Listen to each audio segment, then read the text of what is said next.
नमस्कार, स्वागत है आप सभी का हिमाचल दस्तक टीवी में। मैं शकील कुरैशी आपके साथ जुड़ा हूं इस बुलेटिन में आज दिन भर के अपडेट को लेकर। तो आज हिमाचल प्रदेश में क्या कुछ खास रहा है इसकी जानकारी आपको देंगे। खासकर प्रदेश के राजनीतिक माहौल की चर्चा करेंगे, क्योंकि राज्यसभा का जो चेहरा है उसको लेकर अभी तक सस्पेंस बरकरार बना हुआ है। तो सस्पेंस ये कब तक हटेगा, इस पर आपसे चर्चा करेंगे, आपको बताएंगे। मुख्यमंत्री आज दिल्ली चले गए हैं, मुख्यमंत्री सुखविंदर सिंह सुक्खू, और रविवार को आज दोपहर बाद वो दिल्ली गए और शाम के समय दिल्ली पहुंच चुके हैं। माना जा रहा है कि आज उनकी कोई भी बैठक फिलहाल नहीं होगी, लेकिन कल सुबह जो है वो कांग्रेस के आला नेताओं के साथ उनकी मुलाकात होनी है।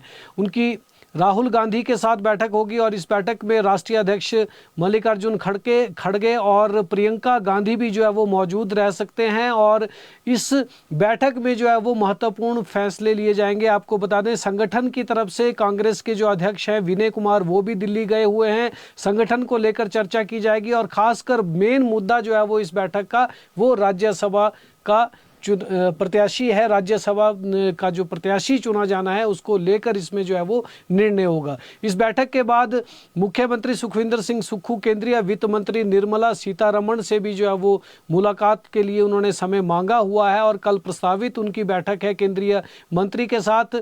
निर्मला सीतारमण से सीएम सुक्खू की जो बैठक होगी उसमें आरडीजी जो रेवेन्यू डेफिसिट ग्रांट है उसकी बहाली को लेकर एक बार फिर से हिमाचल प्रदेश जो है वो अपनी मांग केंद्रीय मंत्री के सम्मुख रखेगा। पिछली बार भी दिल्ली गए थे सीएम, लेकिन उनसे मिल नहीं पाए थे, लेकिन अब जो है वो मुख्यमंत्री केंद्रीय वित्त मंत्री से मुलाकात कर हिमाचल प्रदेश की डिमांड रखेंगे। आपको बता दें कि प्रदेश विधानसभा की तरफ से एक प्रस्ताव जो है वो हिमाचल सरकार की तरफ से गया है दिल्ली को केंद्र सरकार के लिए, और केंद्र सरकार से हिमाचल प्रदेश ने आरडीजी की डिमांड की है कि आरडीजी जो है वो बहाल की जाए। तो अब देखना होगा कि निर्मला सीतारमण के साथ ये बैठक जो है वो कितनी फायदेमंद, कितनी कारगर जो है वो साबित होती है। आपको बता दें, विपक्ष के नेता जयराम ठाकुर भी दिल्ली में ही हैं और उन्होंने पिछले कल अमित शाह जो केंद्रीय गृह मंत्री हैं उनसे और पर्यटन मंत्री शेखावत से जो है वो मुलाकात की थी, और उन्होंने भी हिमाचल के कुछ मुद्दों पर चर्चा की, लेकिन आरडीजी के मामले पर जो है वो उनकी तरफ से कोई भी प्रेस बयान जो है वो सामने नहीं आ सका। फिलहाल मुख्यमंत्री की निर्मला सीतारमण से क्या बातचीत होती है और आरडीजी पर क्या कुछ रास्ता जो है वो निकलता है या नहीं निकलता है, ये देखना होगा। इसके बाद सरकार जो है वो अपनी अगली रणनीति अपनाएगी। आगे सरकार को यहाँ पर क्या करना है उसको लेकर जो है वो चर्चा की जाएगी। बात करेंगे हम राज्यसभा चेहरे को लेकर, तो चर्चा कल दिल्ली में होनी है और दिल्ली में कल सुबह कांग्रेस के आला नेताओं के साथ जो बैठक सीएम की होगी उसमें राज्यसभा के चेहरे को लेकर जो है वो चर्चा की जाएगी। सोमवार को ही नाम फाइनल हो जाएगा ऐसी उम्मीद है, क्योंकि इसके बाद 2 दिन का समय जो है वो बचता है। इसमें होली का त्यौहार भी है और 5 मार्च को राज्यसभा के नामांकन की आखिरी तारीख रखी गई है। इस दिन नामांकन जो है वो भरना ही होगा।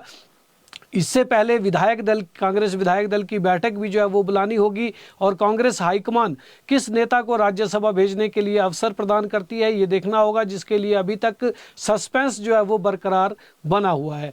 किसी धरती पुत्र को यहाँ उतारा जाता है या फिर किसी बाहरी नेता को लाया जाएगा, ये अभी तक कुछ भी कहा नहीं जा सकता है। लेकिन फिलहाल रजनी पाटिल जो कांग्रेस की प्रदेश प्रभारी हैं उनका नाम चर्चा में है। आनंद शर्मा जो हिमाचल से ही हैं और वरिष्ठ कांग्रेस नेता हैं उनका नाम भी जो है वो चर्चा में चल रहा है। प्रदेश से भी कई नेता इस पद के लिए जो है वो दावेदार हैं, और कल हाईकमान से सीएम की बैठक में जो है वो नाम फाइनल हो जाएगा। सस्पेंस पूरी तरह से खत्म हो जाएगा। तो मुख्यमंत्री दिल्ली पहुंच चुके हैं, विनय कुमार भी दिल्ली में हैं और कल जो है वो नेताओं से चर्चा करेंगे। ये राजनीतिक माहौल की बात आपसे की। इसके अलावा अन्य खबरों की अगर हम बात करें तो 12 मई से जनगणना जो है वो हिमाचल प्रदेश में होगी। हिमाचल में जनगणना 2027 के प्रथम चरण का कार्य 12 मई से 11 जून 2026 तक चलेगा। जनगणना का द्वितीय चरण फरवरी 2027 में प्रस्तावित है, जबकि अधिक ऊंचाई वाले क्षेत्र जो हमारे दूर दराज के क्षेत्र है, कबायली क्षेत्र है, यहाँ पर सितंबर 2026 में ये जो जनगणना का कार्य है वो यहाँ पर पूरा किया जाएगा। देश में 10 साल के बाद जनगणना का कार्य होता है। 2011 के बाद अगली जनगणना वर्ष 2021 में प्रस्तावित थी, लेकिन कोविड महामारी के कारण इसे स्थगित करना पड़ा था। अब जनगणना 2027 2 चरणों में की जाएगी। निदेशक जनगणना कार्य निदेशालय दीपशिखा शर्मा ने बताया कि जनगणना 2027 भारत की पहली पूर्णतः डिजिटल जनगणना होगी। शिमला में गणना को लेकर रविवार आज के दिन जो है वो प्रशिक्षण कार्यशाला का शुभारंभ यहां पर किया गया है और प्रशिक्षण 1 से 3 मार्च और 5 से 7 मार्च को जो है वो 2 बैच में कर्मचारियों को दिया जाएगा, जो कि जनगणना का कार्य हिमाचल प्रदेश में करेंगे। नए डॉक्टरों का एनपीए बंद होगा। प्रदेश सरकार ने चिकित्सा शिक्षा विभाग में तैनात होने वाले नए डॉक्टरों के लिए नॉन प्रैक्टिसिंग अलाउंस यानी एनपीए को आधिकारिक तौर पर जो है वो बंद कर दिया है। चिकित्सा शिक्षा एवं अनुसंधान विभाग के द्वारा जारी अधिसूचना के अनुसार Himachal Pradesh medical education service rules 1999 में 13वां संशोधन किया गया है।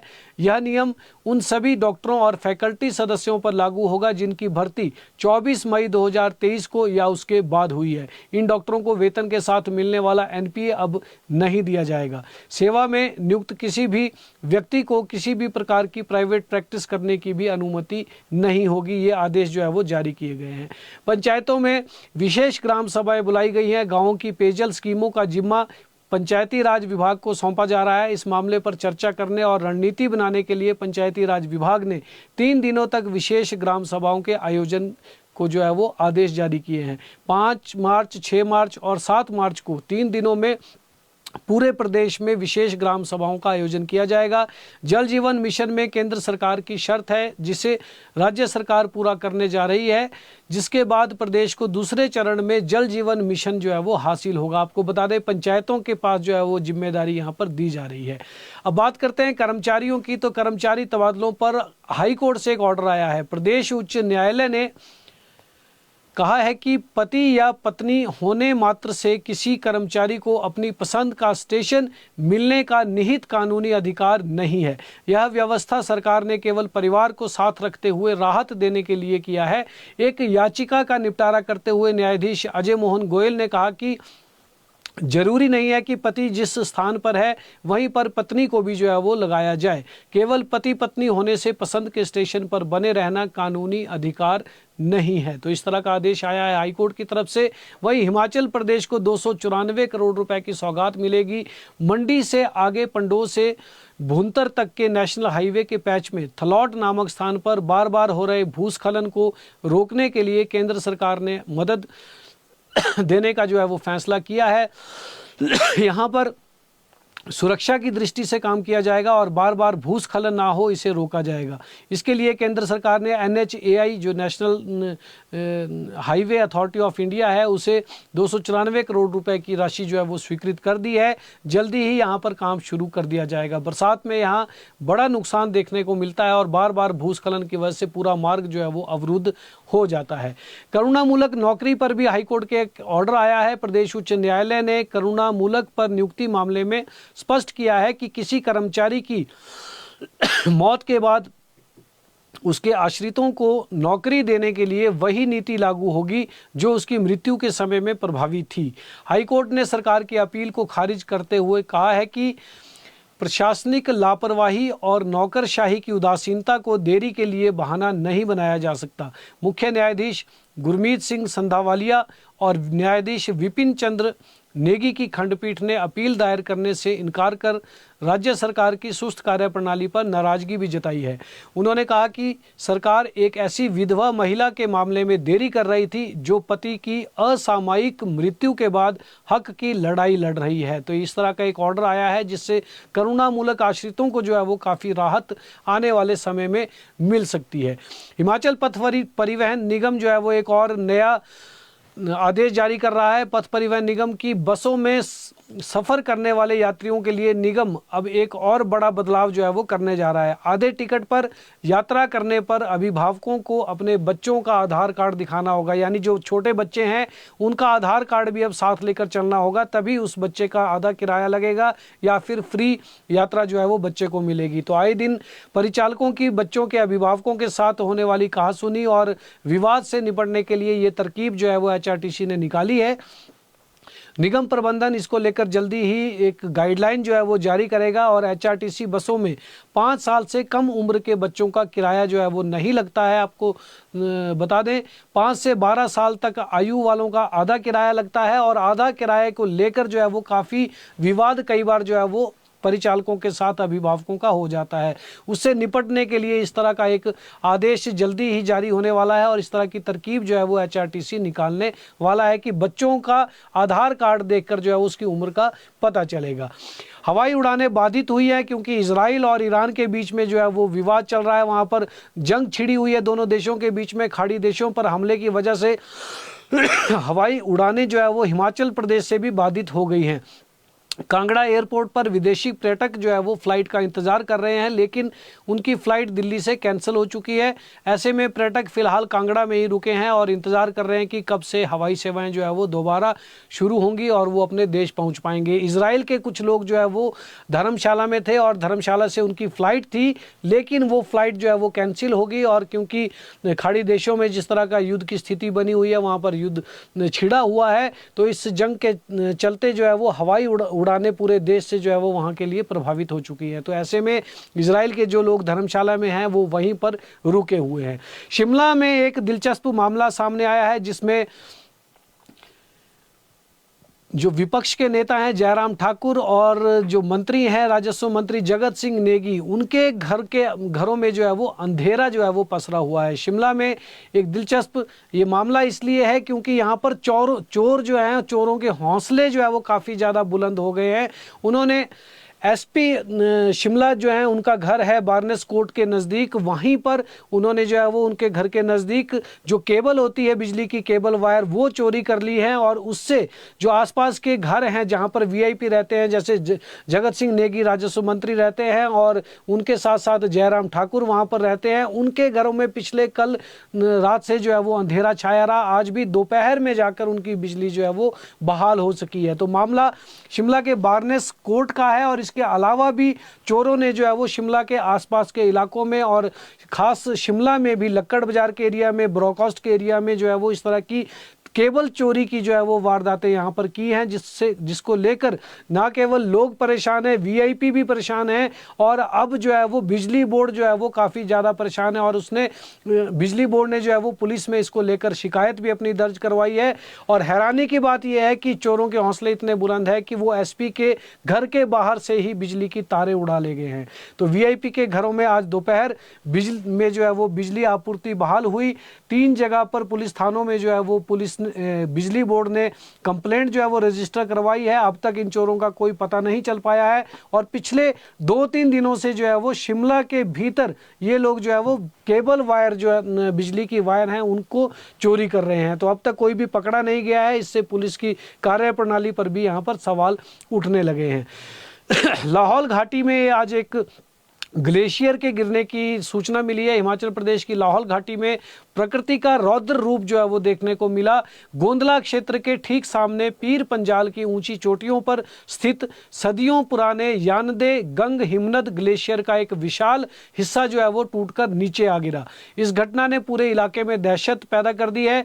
पहाड़ की चोटी से बर्फ का विशाल हिस्सा टूटने के बाद आए इस एवालॉन्च का मलबा सीधे चंद्रा नदी तक जो है वो जा पहुंचा।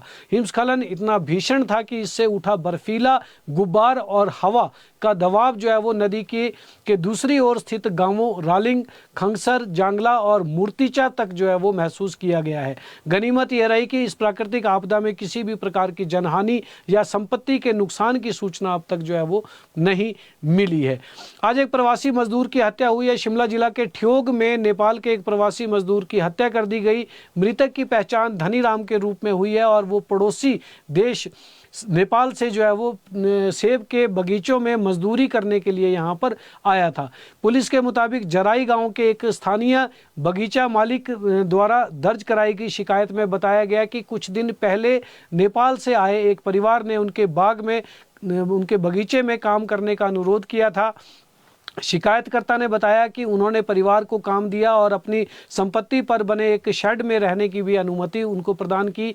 धनीराम के साथ उसके मामा सुरेश, उसकी पत्नी और उसके 5 बच्चे भी यहाँ पर आए थे। शिमला में शिकायत में बताया गया कि जब बगीचे के मालिक शनिवार को शेड में गए तो परिवार वहाँ पर नहीं मिला और शेड की तलाशी लेने पर उन्हें धनीराम अचेत अवस्था में वहाँ पर पड़ा मिला, जिन्हें बाद में मृत घोषित कर दिया गया। तो इस तरह की एक वारदात यहाँ पर सामने आई है। अब प्रदेश के मौसम का हाल बता दें तो हिमाचल प्रदेश में 6 मार्च तक मौसम पूरी तरह से साफ बना रहेगा। मौसम विज्ञान केंद्र ने राज्य में मार्च के माह में पहले सप्ताह में यानी पहले 6 दिनों के दौरान जो है वो मौसम शुष्क रहने का पूर्वानुमान लगाया है, जबकि मौसम विज्ञान केंद्र ने 7 मार्च को किन्नौर, लाहौल स्पीति, चंबा और कुल्लू जिला की चोटियों पर हल्की बारिश और बर्फबारी होने की संभावना जो है वो जताई है। तो 7 तारीख को बर्फबारी वहां पर हो सकती है। मैदानों सहित मध्यम ऊंचाई वाले क्षेत्रों में 7 मार्च तक फिलहाल मौसम जो है वो साफ रहने की पूरी उम्मीद जताई जा रही है। तो फिलहाल इस बुलेटिन में इतना ही। कल शाम ठीक 6 बजे दोबारा आपसे मिलेंगे। तब तक के लिए इजाजत दें। देखते और पढ़ते रहें हिमाचल दस्तक।